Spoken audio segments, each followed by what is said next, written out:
안녕하십니까. 에파코팜 체험농장TV 박덕섭 박사입니다. 오늘은 최근에 부각되고 있는 우리 대한민국 농업의 미래인 치유농업에 대해서 잠깐 살펴보면서 우리나라에서 처음으로 실시되는 국가 자격증인 2급 치유농업사 시험을 준비하고 있는 농업인들을 위하여 농촌진흥청에서 발행한 2급 치유농업사 양성교재를 요약하여 말씀드리고자 합니다.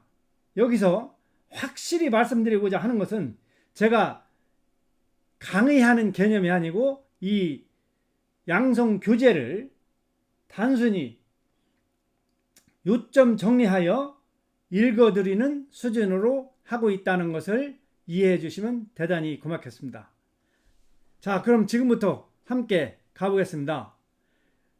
이 사진에 보이는 책의 2급 치유농업사 양성교재입니다. 2020년 12월에 농촌진흥청 국립원예특작과학원에서 발행한 교재라고 합니다.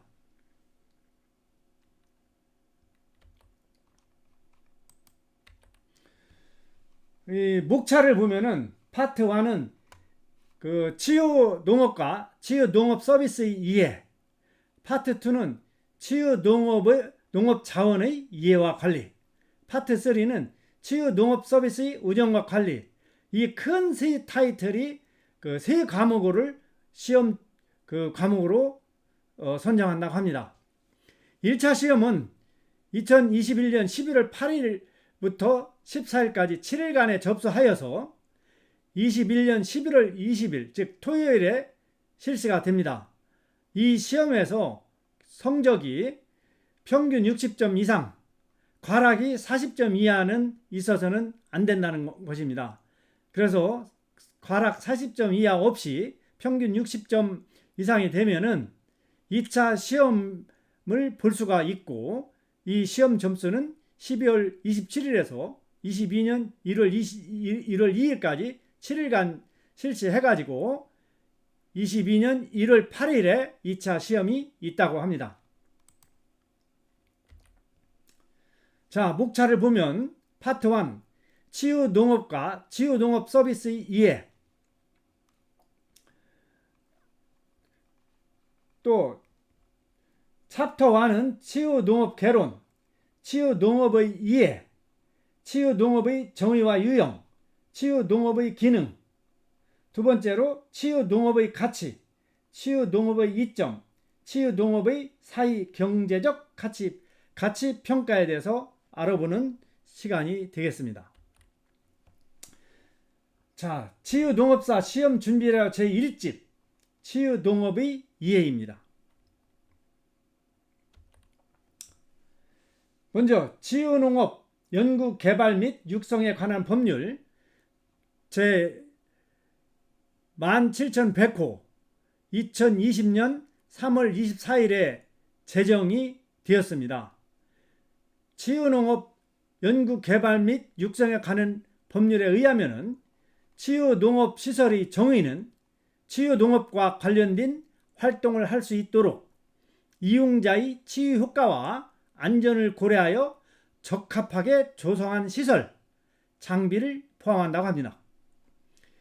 다음, 치유농업 서비스의 정의는 심리적, 사회적 건강을 회복하고 증진시키기 위하여 치유농업 자원, 치유시설 등을 이용하여 교육을 하거나 설계한 프로그램을 체계적으로 수행하는 것이라고 합니다.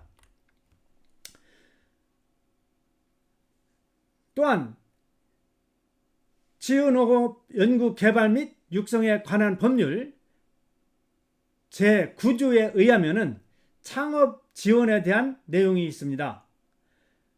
이는 치유농업 관련 기술을 사업화하거나 창업을 하고자 하는 자에게 치유농업 관련 기술 등 연구개발 성과의 제공, 치유농업 서비스 제공을 위한 장비와 시설의 설치 및 운영에 필요한 자금 지원, 창업에 필요한 전문 기술, 법률 등에 관한 컨설팅을 제공한다는 내용입니다.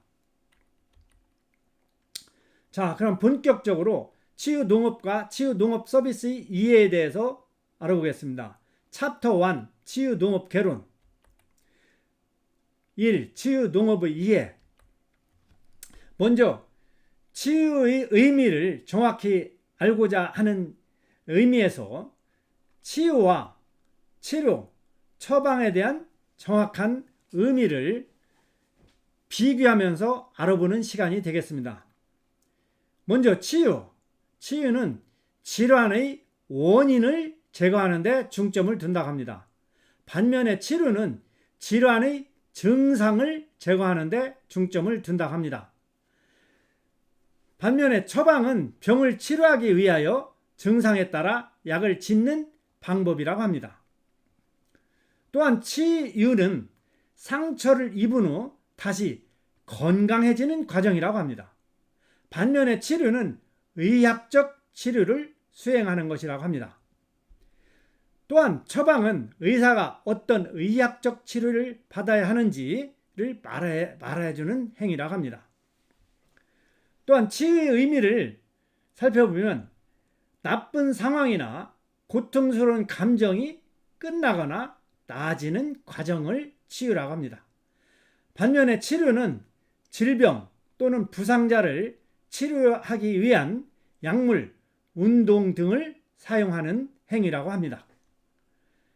또 치유는 치료하여 병을 낫게 하는 것이 치유 행위라고 합니다. 반면에 치료는 병이나 상처 따위를 잘 다스려 낫게 하는 것이라고 합니다. 그럼 치유 관련 법적 의미에 대해서 살펴보기로 하겠습니다. 치유 농업에 대해서 먼저 살펴보겠습니다. 치유 농업 연구 개발 및 육성에 관한 법률에 의하면은 치유 농업의 정의는 국민의 건강 회복 및 유지 증진을 도모하기 위해서 이용하는 다양한 농업 농촌 자원의 활용과 이와 관련한 활동을 통해 사회적 또는 경제적 부가가치를 창출하는 산업이라 하고 치유농업법 제2조에 언급하고 있습니다. 반면 산림치유는 산림문화 휴양에 관한 법률에 의한 정의를 살펴보면 향기, 경관 등 자연의 다양한 요소를 활용하여 인체의 면역력을 높이고 건강을 증진시키는 활동이라고 합니다. 또한 원예치료는 한국원예치료복지협회에서 정의한 내용을 살펴보면 식물을 대상으로 하는 인간의 다양한 원예활동을 통하여 사회적, 심리적 혹은 신체적 적응력을 기르고 이로 말미암아 육체적 재활과 정신적 회복을 추구하는 전반적인 활동이라고 합니다. 또한 치유농업의 정의에 대해서 살펴보자면 수목원 정원의 조성 및 지능에 관한 법률에 의거 정의를 알아보면 정원의 다양한 기능과 자원을 활용하여 신체적, 정신적 건강을 회복하고 유지, 증진시키는 활동이라고 합니다. 또한 치유농업 연구 개발에 대한 내용을 보면은 농업활동 유형별 효과를 분석하는 거라고 합니다. 근활력, 칼로리 소모, 스트레스 경감 효과, 생활습관 변화 측정, 사회 경제적 가치 평가를 연구 개발하는 것이라고 합니다.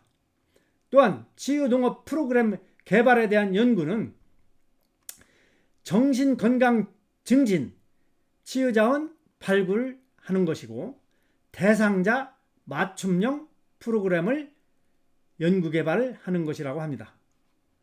또한 산업기술 개발 분야에서는 공간 조성 기술, 농장시설, 유니버셜형 재배 도구를 연구 개발하는 것이라고 합니다. 다음으로 치유농업, 도시농업, 사회적 농업 간의 관계를 살펴보기로 하겠습니다. 먼저 도시농업. 도시농업은 도시농업의 육성 및 지원에 관한 법률에 따라 도시 지역에 있는 토지, 건축물 또는 다양한 생활 공간을 활용하여 농작물을 경작 또는 재배하는 행위라고 합니다.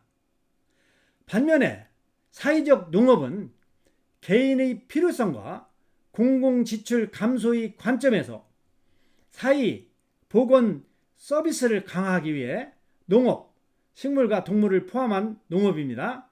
농업과 농장의 자원을 사용하는 것이라고 합니다. 그리고 치유농업은 케어파밍, 우리나라에서는 에그로파밍으로 많이 활용하는 것 같습니다. 이러한 치유농업은 도시농업과 사회적 농업의 범위에 함께 있는 치유농업은 체험 기반의 농장 활동과 도시농업 기반의 농업체험 활동의 연계를 통해 사회적 농업까지 폭넓게 수렴하는 형태를 치유농업이라고 합니다. 다음으로 치유농업의 개념을 살펴보면 치유농업의 개념은 농업, 농촌의 다원적 기능을 바탕으로 다양한 농촌 활동을 통해 치료나 건강 증진의 목적으로 이용하는 일련의 과정으로 대상자의 심리적, 사회적, 신체적, 인지적 건강을 회복하고 증진하기 위해 치유농업 자원, 치유농업 시설 등을 이용하여 교육하거나 설계한 프로그램을 체계적으로 수행하는 것이라고 합니다. 다음은 치유농업과 사회적 농업의 개념 차이를 살펴보기로 하겠습니다. 먼저 치유농업, 에그로파밍입니다. 케어파밍도 되지만 우리나라에서는 에그로파밍을 많이 이용하는 것 같습니다. 치유농업의 대상자는 전 국민을 대상자로 한다고 합니다. 반면에 사회적 농업은 사회적 취약계층을 대상자로 한다고 합니다. 또한 치유농업의 목적은 신체적, 심리적, 사회적, 인지적 건강 회복 및 증진이라고 합니다. 반면에 사회적 농업의 목적은 돌봄, 교육, 고용, 건강을 목적으로 한다고 합니다. 또한 치유농업의 활동 분야를 보면은 농촌의 생산성 목표뿐만 아니라 농업의 서비스 측면을 살려서 사회적으로 취약한 계층뿐만 아니라 상처받은 도시민 등 다양한 계층의 본래의 기능을 회복하게 하는 것이라고 합니다.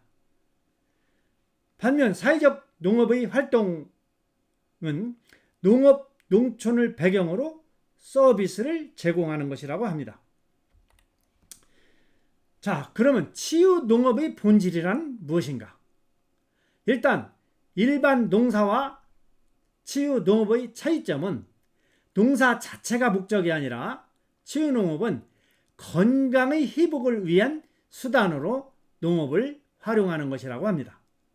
그래서 치유농업의 본질은 한마디로 치유를 제공하기 위해서 농업을 활용한다는 것입니다.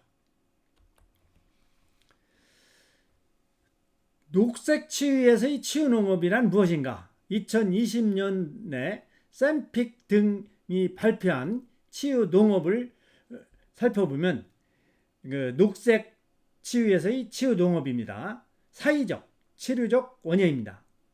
동물 매개 중재 활동입니다. 치유농업 활동이고 치료 목적의 녹색활동, 에코테라피 활동, 야생치료, 자연치료 등을 들 수가 있다고 합니다. 그럼 녹색치유에서의 치유농업이란 뭐냐?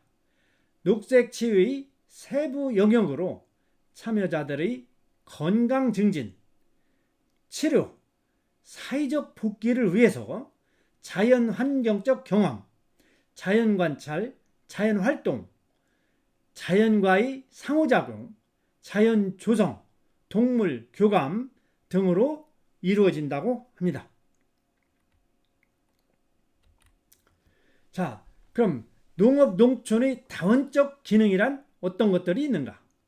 농업 농촌의 다원적 기능은 크게 안보 기능, 환경 보전 기능, 전통문화 보존 및 지역사회 유지 기능이 있는데, 먼저 안보 기능으로는 식량 공급, 식량 안전성, 식량 활용, 그리고 환경 보존 기능으로는 홍수 조절, 수자원 함양, 수질 및 대기 정화 기능, 토양 유실 방지, 생태계 유지, 그리고 마지막으로 전통문화 보존 및 지역사회 유지 기능에 대한 것을 살펴보면 정서 함양, 전통문화 보존, 지역사회 유지, 자연 경관 제공 등이 있다고 합니다.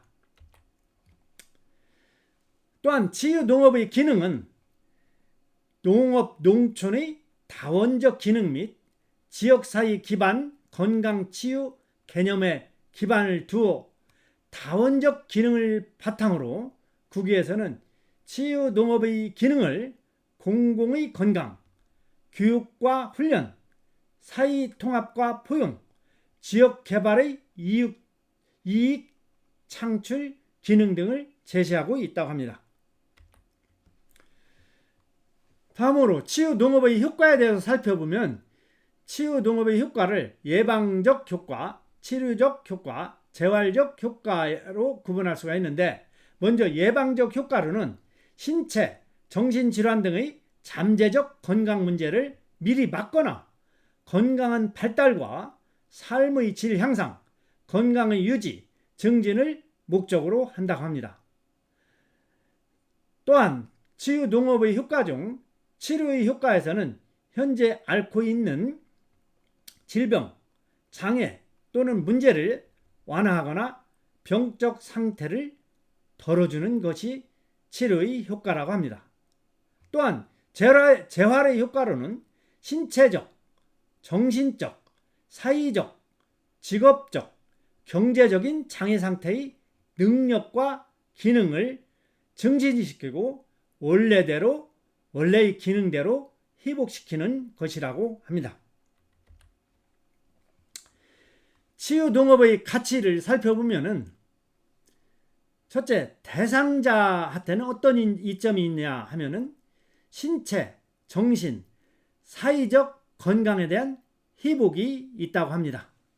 즉, 치유농업의 대상자에게는 신체적, 정신적, 사회적 건강에 대한 회복의 이점이 있다고 하는 것입니다. 또한 치유농업을 운영하는 운영자 또는 운영단체 등은 사회적, 경제적 기회를 제공받는다고 합니다. 지역사회에는 사회적 통합 및 사회적 연계, 지역경제 활성화가 이점이 된다고 합니다. 이러한 치유농업의 사회 경제적 가치를 어떻게 평가하는가 대해서 그 평가 방법을 살펴보면은, 첫째, 직접법으로 조건부 가치평가법이 있다고 합니다. 이는 설문조사를 통해 직접 도출해내는 것으로서 가상적 상황을 설정한 후 지불 의도를 조사하는 것이라고 합니다. 즉, willing to pay, 약자로 WTP라고 합니다. 이러한 조건부 가치 측정법의 장점과 단점을 살펴보면, 먼저 장점으로는 다른 가상시장 접근법에 비해 다양한 비시장적 재화에 적용할 수 있다는 것입니다. 또한 존재 가치를 측정할 수 있는 유일한 방법이라고 합니다. 다음으로는 유효성과 실리성을 검증할 수 있다는 것이 조건부 가치 측정법의 장점이라고 합니다. 또한 조건부 가치 측정법의 단점으로는 자신의 선호를 표현하고자 하는 피조사자의 능력과 의도에 크게 의존한다는 점입니다. 또한 설문지 작성과 조사 실시 과정에서 큰 오류를 범할 수 있다는 것입니다. 그리고 설문지 작성 방식에 따라 발생할 수 있는 편의라고 합니다. 편파적인 의도라고는 뜻이겠죠.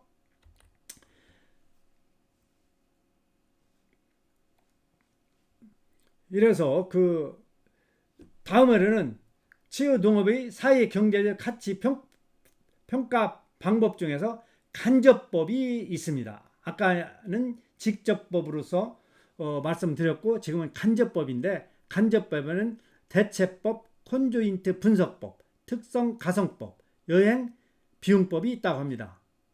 대체법은 대체 가능한 재화나 용역에 대해 기술적이고 공학적인 방법으로 평가하는 방법이라고 합니다. 콘조인트 분석법은 다중 속성들로 이루어진 비시장적 재화에 대한 지불 의사액을 측정할 수 있는 가치 평가 방법이라고 합니다. 특성 가성법은 자연이나 환경 재화가 공급하는 편익을 평가하는 방법이라고 합니다.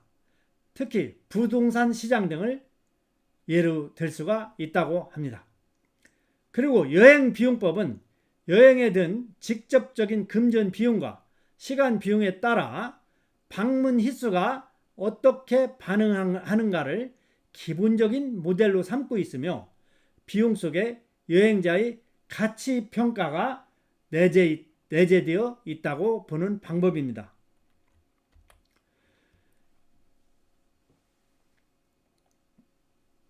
여기서 대체법의 가치 측정법의 장점과 단점을 살펴보면은, 먼저 장점으로는 기존의 시장 가치를 토대로 비시장적 재화의 가치를 추정하기 때문에 계산 결과의 근거를 과학적으로 제시할 수 있다는 것입니다. 반면에 대체법 가치 측정법의 단점으로는 인간의 효용 측면을 고려하지 못한 추정 방법이라고 합니다. 또한 계산 결과가 과대 추정되는 사례가 많다고 합니다. 그리고 대체 방식으로 선정되는 방법이 대안들 중 가장 낮은 비용임을 증명해야 한다고 합니다. 그리고 또 단점으로는 간접적으로 편익을 추정하기 때문에 결과를 도출하기 위한 대체제가 적절히 사용되었는지 여부가 문제될 수 있다고 합니다.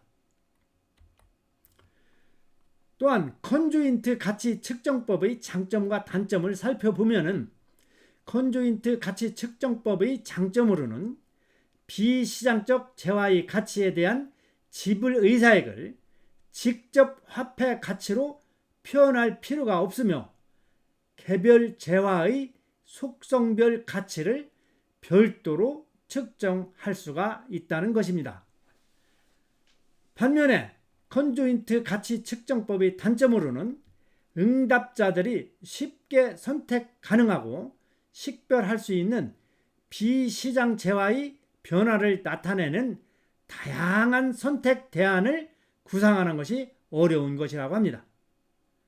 또한 컨조인트 가치 측정법의 단점은 이러한 과정에서 서로 상충 관계에 있는 선택 대안들을 포함한 다수의 질문으로 인해 응답자들에게 심리적 부담을 줄 가능성이 있다는 것입니다.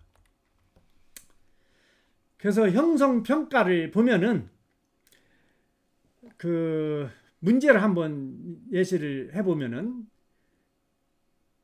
다음에서 설명하는 농업 농촌의 기능으로 적절한 것은, 보면 괄호 중에 기능은 농업 농촌의 다원적 기능을 바탕으로 공공의 건강, 교육과 훈련, 사회 통합과 포용, 지역 개발의 이익 창출 기능 등을 제시하고 있다. 이 내용은 치유 농업에 대한 치유 농업의 기능에 대해서 설명하고 있는 것입니다. 그래서 다시 말씀드리면, 치유 농업의 기능은 농업 농촌의 다원적 기능을 바탕으로 공공의 건강, 교육과 훈련, 사회 통합과 포용, 지역 개발의 이익 창출 기능 등을 제시하고 있다는 것입니다. 여기까지 치유농업사 시험준비 자료 제1집을 말씀드렸습니다. 이 내용 중에는 치유농업의 개념과 치유농업의 가치를 포함하고 있습니다.